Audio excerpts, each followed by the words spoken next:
Assalamualaikum warahmatullahi wabarakatuh. Saya Tanuratul Fuadah dengan NPM 3 digit terakhir 147. Di sini saya akan menjelaskan tentang metode FIFO. Metode FIFO atau freeze in freeze out adalah metode yang mengasumsikan bahwa barang yang pertama kali masuk dibeli ataupun diproduksi, maka barang tersebut akan dikeluarkan terlebih dahulu, bisa dijual ataupun dipergunakan. Metode FIFO sendiri itu ada dua, yaitu metode FIFO perpetual dan metode FIFO periodik. Penerapan metode yang pertama yaitu metode FIFO periodik. Metode FIFO periodik adalah pencatatan persediaan di mana perhitungan harga pokok penjualan atau HPP dan nilai persediaan akhir dilakukan hanya pada akhir periode akuntansi seperti pada akhir bulan, kuartal, ataupun tahun. Selama periode berjalan, transaksi pembelian dan penjualan tidak langsung mempengaruhi catatan persediaan secara real time. Metode penerapan kedua adalah FIFO perpetual. FIFO perpetual sendiri adalah metode pencatatan persediaan di mana persediaan akan langsung dicatat saat terjadinya pembelian dan penjualan dan diperbarui dalam sistem secara real time. Artinya, setiap kita melakukan penjualan atau pembelian, maka persediaan atau stok tersebut langsung diperbarui saat itu juga. Jadi, stok akan selalu update jika kita menggunakan sistem FIFO perpetual.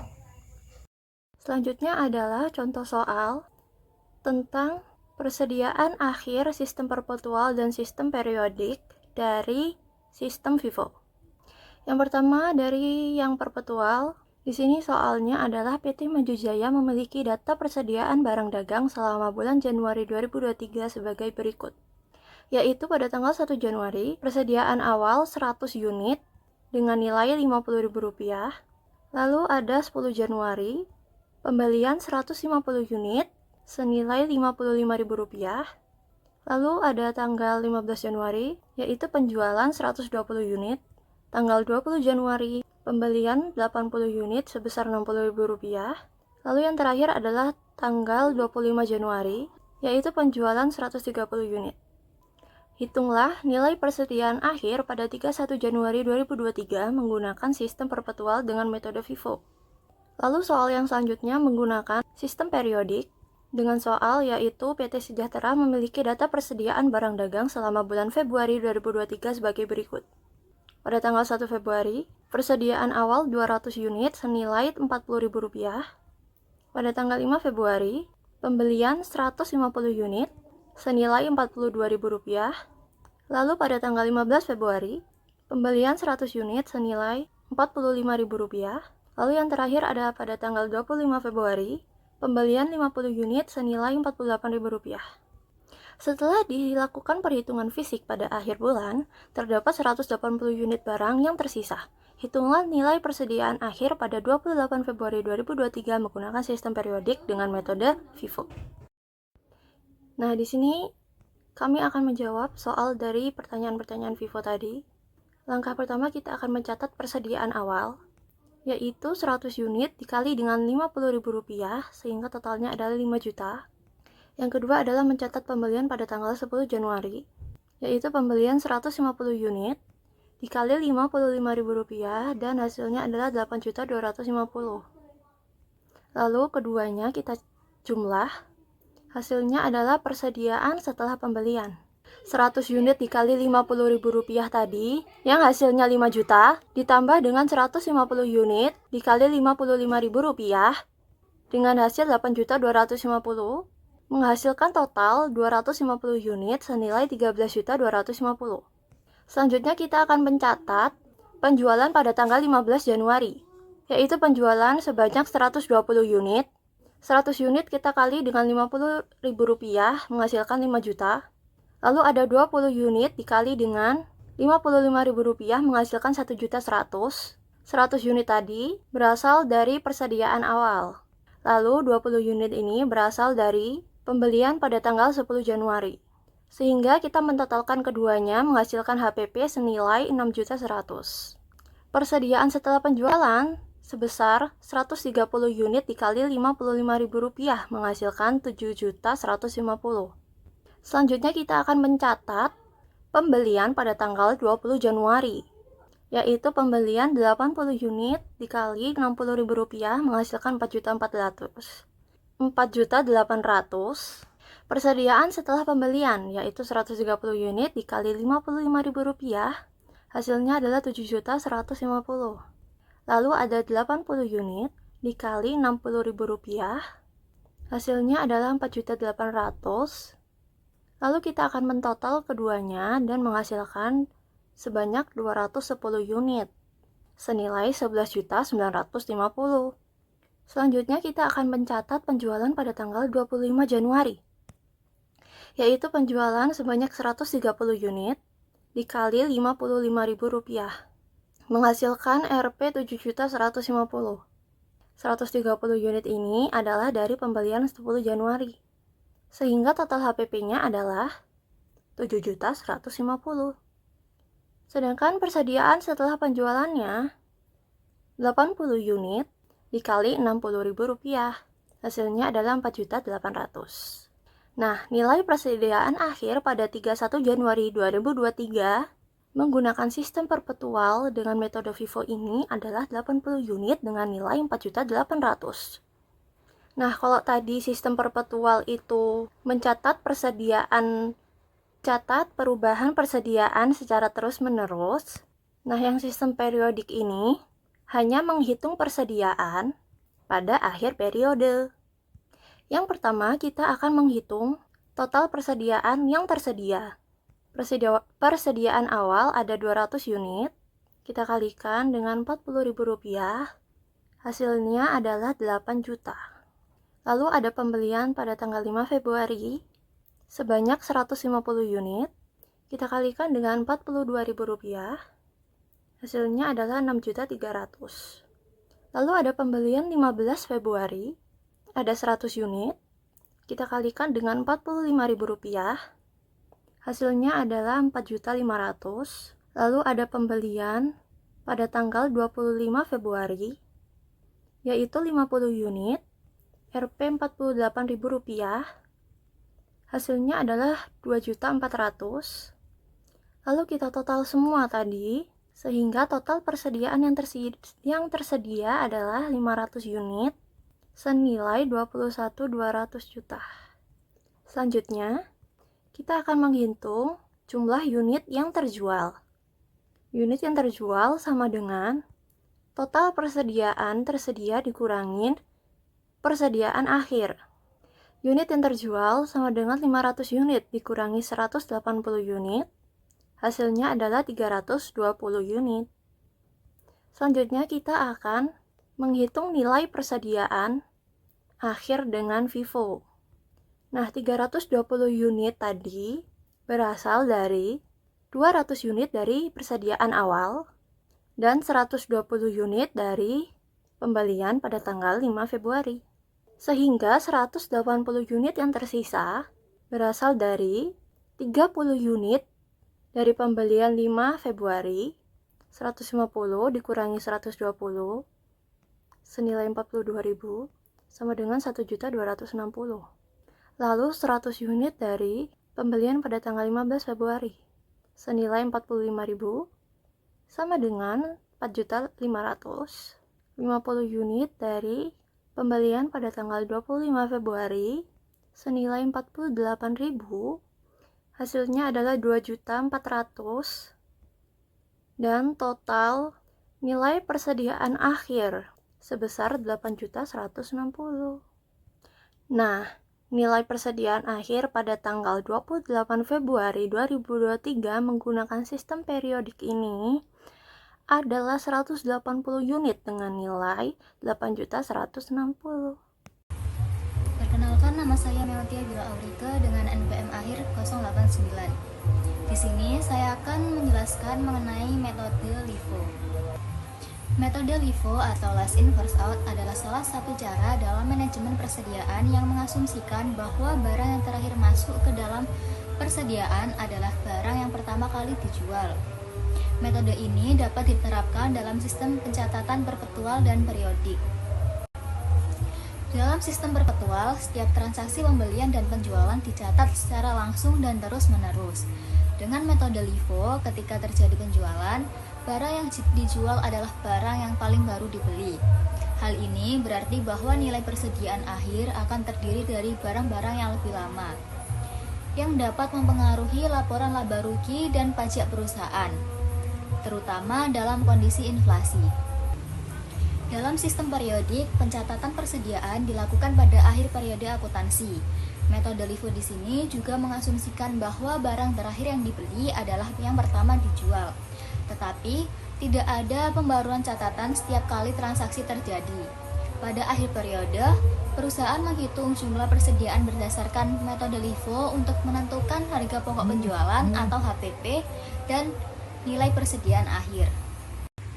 Berikut merupakan contoh soal LIFO dalam sistem periodik. Dapat dilihat pada tabel data transaksi tersebut bahwa pada awal Januari kita memiliki persediaan awal sebanyak 100 unit dengan harga 10.000 per unit. Kemudian pada tanggal 5 Januari kita melakukan pembelian sebanyak 200 unit dengan harga 12.000 per unit. Selanjutnya, pada tanggal 10 Januari, kita melakukan pembelian lagi sebanyak 300 unit dengan harga 15.000 per unit. Terakhir, pada tanggal 15 Januari, kita menjual 250 unit. Sekarang, mari kita hitung total persediaan yang tersedia untuk dijual. Persediaan awal sebanyak 100 ditambah seluruh pembelian sebanyak 400, yaitu 600 unit. Setelah itu, kita lihat penjualan sebanyak 250 unit. Dengan menggunakan metode LIFO, kita akan menjual barang yang terakhir dibeli terlebih dahulu. Dari pembelian tanggal 10 Januari, kita menjual 250 unit seharga 15.000 per unit. Maka, HPP untuk penjualan ini adalah 250 dikali 15.000 sama dengan 3.750.000. Selanjutnya, mari kita hitung persediaan akhir. Setelah penjualan, sisa dari pembelian tanggal 10 Januari adalah 50 unit. Ditambah dengan sisa dari pembelian tanggal 5 Januari sebanyak 200 unit dan persediaan awal sebanyak 100 unit, maka total persediaan akhir adalah 350 unit.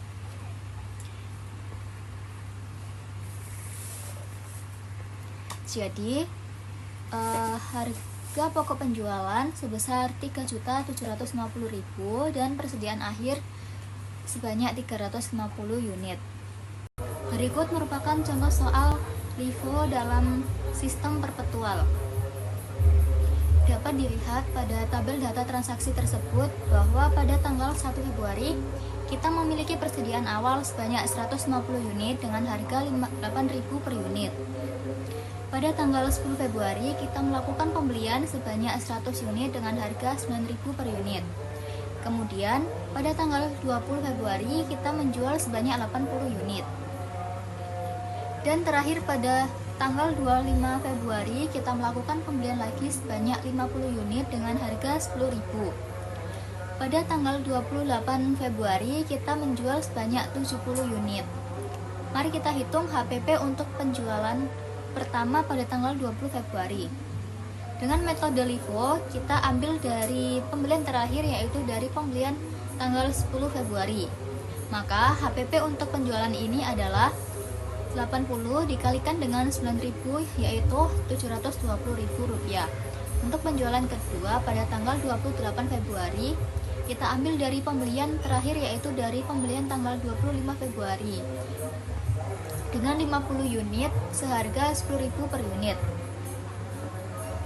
HPP untuk penjualan ini adalah 50 dikalikan dengan 10.000 ditambah dengan 20 dikalikan 9.000 yaitu 500.000 ditambah Rp180.000 yaitu 680.000. Total HPP untuk kedua penjualan tersebut adalah 720.000 ditambah 680.000 yaitu Rp1.400.000. Terakhir, kita hitung persediaan akhir. Setelah semua penjualan dilakukan, sisa persediaan terdiri dari persediaan awal sebanyak 150 unit. Sisa dari pembelian tanggal 10 Februari setelah penjualan pertama yaitu 20 unit. Pembelian tanggal 25 Februari yaitu 50 unit. Total persediaan akhir adalah 150 ditambah 20 ditambah 50 yaitu 220 unit. Jadi HPP-nya sebesar Rp1.400.000 dan persediaan akhir sebanyak 220 unit. Assalamualaikum warahmatullahi wabarakatuh. Saya Wakat Ariansa dengan NPM Akhiran 344 akan menjelaskan tentang metode average. Metode average dalam kurung rata-rata digunakan untuk menentukan harga pokok persediaan dan biaya barang yang dijual. Dalam kurung COGS, metode ini menghitung harga satuan persediaan berdasarkan rata-rata tertimbang dari barang yang tersedia. Jenis mode average yang pertama yaitu ada metode rata-rata sederhana atau simple average method, menghitung harga rata-rata dengan menjumlahkan harga per unit dari setiap pembelian, kemudian membaginya dengan jumlah transaksi. Yang kedua, metode rata-rata tertimbang, weight average method, menghitung harga rata-rata berdasarkan jumlah unit dan total biaya barang yang tersedia untuk dijual. Tiga, ada metode moving average, rata-rata bergerak. Yang pertama digunakan dalam sistem perpetual dalam kurung kontinu. Selanjutnya setiap ada pembelian baru, harga rata-rata diperbarui dengan menambahkan pembelian baru ke total biaya dan total unit, lalu menghitung harga per unit baru. Selanjutnya, kelebihan dan kekurangan metode average. Kelebihannya sendiri yaitu yang pertama ada mengurangi dampak fluktuasi harga. Yang kedua, mudah diterapkan dan dipahami. Yang ketiga, cocok untuk barang yang sifatnya homogen. Kemudian kekurangannya dari metode average. Yang pertama ada tidak mencerminkan harga pasar terbaru seperti FIFO. Yang kedua ada bisa mengaburkan keuntungan dalam kondisi harga berfluktuasi. Selanjutnya saya akan menjelaskan contoh soal dari average. Sebuah perusahaan memiliki data persediaan berikut. Assalamualaikum warahmatullahi wabarakatuh. Saya Wakat Ariansa dengan NPM Akhiran 344 akan menjelaskan tentang metode average. Metode average dalam kurung rata-rata digunakan untuk menentukan harga pokok persediaan dan biaya barang yang dijual. Dalam kurung COGS, metode ini menghitung harga satuan persediaan berdasarkan rata-rata tertimbang dari barang yang tersedia. Jenis mode average yang pertama yaitu ada metode rata-rata sederhana atau simple average method, menghitung harga rata-rata dengan menjumlahkan harga per unit dari setiap pembelian, kemudian membaginya dengan jumlah transaksi. Yang kedua, metode rata-rata tertimbang, weight average method, menghitung harga rata-rata berdasarkan jumlah unit dan total biaya barang yang tersedia untuk dijual. Tiga, ada metode moving average, rata-rata bergerak. Yang pertama digunakan dalam sistem perpetual dalam kurung kontinu. Selanjutnya setiap ada pembelian baru, harga rata-rata diperbarui dengan menambahkan pembelian baru ke total biaya dan total unit, lalu menghitung harga per unit baru. Selanjutnya, kelebihan dan kekurangan metode average. Kelebihannya sendiri yaitu yang pertama ada mengurangi dampak fluktuasi harga. Yang kedua, mudah diterapkan dan dipahami. Yang ketiga, cocok untuk barang yang sifatnya homogen. Kemudian kekurangannya dari metode average. Yang pertama ada tidak mencerminkan harga pasar terbaru seperti FIFO. Yang kedua ada bisa mengaburkan keuntungan dalam kondisi harga berfluktuasi. Selanjutnya saya akan menjelaskan contoh soal dari average. Sebuah perusahaan memiliki data persediaan berikut. Assalamualaikum warahmatullahi wabarakatuh. Perkenalkan, nama saya Danino Pratama. Di sini saya akan menjelaskan contoh soal dengan metode average periodik terlebih dahulu. Oke, yang pertama-tama kita ini disuruh mencari nilai persediaan akhir, menghitung harga pokok penjualan, dan menghitung laba kotornya. Yang pertama-tama itu nilai persediaan akhir. Oke, pertama-tama aku bacain dulu soal-soalnya ya. Jadi yang pertama tanggal 1 September dengan transaksi persediaan awal itu ada 100 unit dengan harga per unitnya itu 10.000. Kemudian di tanggal 9 September transaksi pembelian dengan 300 unit dengan harga per unitnya itu 12.000. Dan di tanggal 17 September transaksi penjualan 150 unit dengan harga per unitnya itu 15.000. Kemudian di tanggal 25 September dengan keterangan pembelian dengan total 200 unit dengan harga per unitnya itu 20.000. Dan yang terakhir tanggal 30 September ada penjualan dengan total unitnya ada 50 dengan harga per unitnya ada 25.000 per unit. Oke, di sini kita awal-awal mencari persediaan akhir dulu. Oke, menghitung nilai persediaan akhir. Yang pertama-tama kita cari persediaan akhirnya dulu, yaitu ada 600 unit. Kita ambil dari persediaan awal, persediaan dan pembelian dengan total 600 unit. Kemudian dikali persediaan siap jual. Persediaan siap jual ini jadi yang pertama ini ada persediaan awal yaitu 100 unit dikali harga per unitnya 10.000 yaitu 1 juta. Kemudian di tanggal 9 ada pembelian juga 300 unit dikali 12.000 dengan harga totalnya 3.600.000.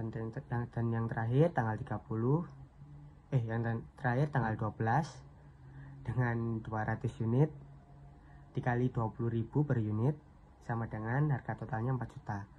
Jadi di total ada 8.600.000. Oke, selanjutnya per 800 unit. Jadi ini total semua pengeluaran penjualan. Oke, jadi selanjutnya nilai persediaan akhir jadi kali 600 unit 600 unit dikali 8.600.000 per 800 unit. Nanti nilai persediaan akhirnya ketemu 6.450.000. Oke, kemudian kita menghitung HPP atau harga pokok penjualan dengan rumusnya yaitu persediaan siap jual dikurangi persediaan akhir. Jadi persediaan siap jualnya sudah ketemu kan tadi ada 8.600.000. Kemudian dikurangi persediaan akhir yang kita hitung tadi dengan total 6.450.000 dengan HPP-nya, hasil HPP-nya ada 2.150.000. Kemudian yang terakhir menghitung laba kotornya. Laba kotor ini rumusnya penjualan bersih dikurangi HPP. Nah, kita mencari penjualan bersihnya yaitu di soal sudah ada, kita ambil yang penjualan itu. Di tanggal 17 ada penjualan 150 unit dikali 15.000 dengan harga totalnya 2.250.000. Kemudian di tanggal 30 penjualan 50 unit dikali 25.000 yaitu 1.250.000 dengan total unitnya ada 200 dan harga totalnya ada 3.500.000. Nah, kita kembali lagi ke rumus. Jadi penjualan bersihnya ada 3.500.000 dan HPP-nya sudah kita hitung tadi 2.150.000. Dengan hasil akhir laba kotornya ada 1.350.000. Terima kasih. Oke, selanjutnya di sini saya akan menjelaskan tentang contoh soal metode average tapi yang perpetual. Oke, saya akan bacakan contoh soalnya terlebih dahulu. Transaksinya di tanggal 1 September ada persediaan awal dengan total unit ada 200 dengan harga per unitnya itu 10.000 dengan total harganya ada 2 juta. Kemudian di tanggal 7 September ada pembelian dengan total unit 450 dengan harga per unitnya 14.000 dengan total harganya ada 6.300.000. Kemudian di tanggal 15 September ada penjualan sekitar 250 unit. Kemudian di tanggal 18 September ada pembelian lagi dengan total unitnya ada 150 dan harga per unitnya itu di harga 16.000 per unit dengan totalnya ada 2.400.000. Kemudian di tanggal 25 yang terakhir itu penjualan dengan total unit 250. Oke, kita langsung masuk aja ke caranya. Oke, yang pertama di tanggal 1 kan itu di contoh soal itu ada persediaan awal, kita taruh di persediaan yaitu 200 unit dengan harga per unitnya 10.000 dengan totalnya 2 juta. Oke, lanjut di tanggal 7 September, yaitu tanggal 7 September transaksinya ada pembelian dengan unitnya 450, harga per unitnya 14.000 dengan totalnya 6.300.000. Nah, masih di tanggal yang sama, di sebelahnya persediaannya ada 650 unit karena unit persediaan awal ditambah pembelian ini 450 jadi 650. Kemudian dengan total persediaannya itu ada 8.300.000 dan untuk mencari harga per unitnya itu total 8.300.000 itu dibagi 650 unit jadi totalnya ada 12.000 sekian. Oke, lanjut di tanggal 15 ada penjualan dengan total unit 250. Nah, ini kita gunakan harga per unitnya ini yang di tanggal 7 ya. Jadi 12.000 sekian itu dikali 250 unit. Jadi totalnya 3.190.000 sekian. Oke, selanjutnya ditaruh di persediaan ada 400 unit. Karena ini penjualan jadinya persediaan kita berkurang. Jadi 650 dikurangi 250 jadi sisa 400. Dengan harga per unitnya masih sama 12.000 sekian, dengan totalnya ada 5.100.000 sekian. 5.100.000 sekian ini dari 12.000 sekian dikali 400. Selanjutnya ada di tanggal 18 yaitu pembelian dengan 150 unit dengan harga per unitnya 16.000 dengan total pembeliannya 2.400.000. Kita langsung masuk ke persediaannya. Jadi ini kan pembelian, jadi persediaan kita nambah. Jadi dari 400 ditambah 150 jadi 550 dengan total persediaan kita jadi 7.500.000 sekian. Dari 5.100.000 ditambah 2.400.000. Nah, kemudian untuk cari harga per unitnya itu kita bagi. Jadi total persediaan kita dibagi 550 unit. Jadi total persediaan unit kita. Jadi harganya ada 13.650 per unit. Kemudian yang terakhir di tanggal 25 September ini ada penjualan sama 250 juga. Dengan harga per unitnya ini ada 13.650. Kita samakan dengan persediaan harga per unitnya tadi yang tanggal 18 13.650 dengan jumlah ada 3.400.000 sekian. Itu harga pokok penjualannya. Metode mana sih yang menurut peraturan IFRS sudah tidak diperbolehkan dipergunakan lagi? Adapun metode yang sudah tidak diperbolehkan digunakan oleh IFRS adalah metode LIFO atau left in first out, yaitu di mana barang yang terakhir kali masuk akan dikeluarkan terlebih dahulu. Berikut adalah alasan-alasan mengapa metode ini sudah tidak diizinkan lagi oleh IFRS. Alasan mengapa IFRS melarang metode LIFO dipergunakan lagi adalah yang pertama, metode LIFO tidak mencerminkan nilai ekonomis yang aktual. LIFO atau left in first out mengasumsikan bahwa barang yang terakhir kali dibeli ataupun diproduksi itu akan pertama kali dipergunakan ataupun dijual. Akibatnya, dalam kondisi inflasi, biaya barang yang dijual atau HPP menjadi lebih tinggi dan nilai persediaan yang dilaporkan dalam neraca menjadi lebih rendah daripada harga pasar aktual. Ini dapat menyebabkan laporan keuangan tidak mencerminkan nilai aset yang sebenarnya. Lalu, yang kedua, metode LIFO mengurangi transparansi dan relevansi laporan keuangan. IFRS menekankan keandalan dan relevansi informasi keuangan. LIFO dapat menyebabkan penyajian laba yang lebih rendah dan nilai persediaan yang ketinggalan zaman, sehingga mengurangi kualitas laporan keuangan bagi investor dan pemangku kepentingan atau stakeholder. Lalu, yang ketiga yaitu tidak konsisten dengan prinsip fair value atau nilai wajar. IFRS lebih menekankan pada pengukuran nilai wajar fair value daripada biaya historis. LIFO sering menghasilkan nilai persediaan yang lebih rendah daripada nilai pasar yang sebenarnya, yang tentunya tidak sesuai dengan prinsip pelaporan berbasis nilai wajar dari IFRS.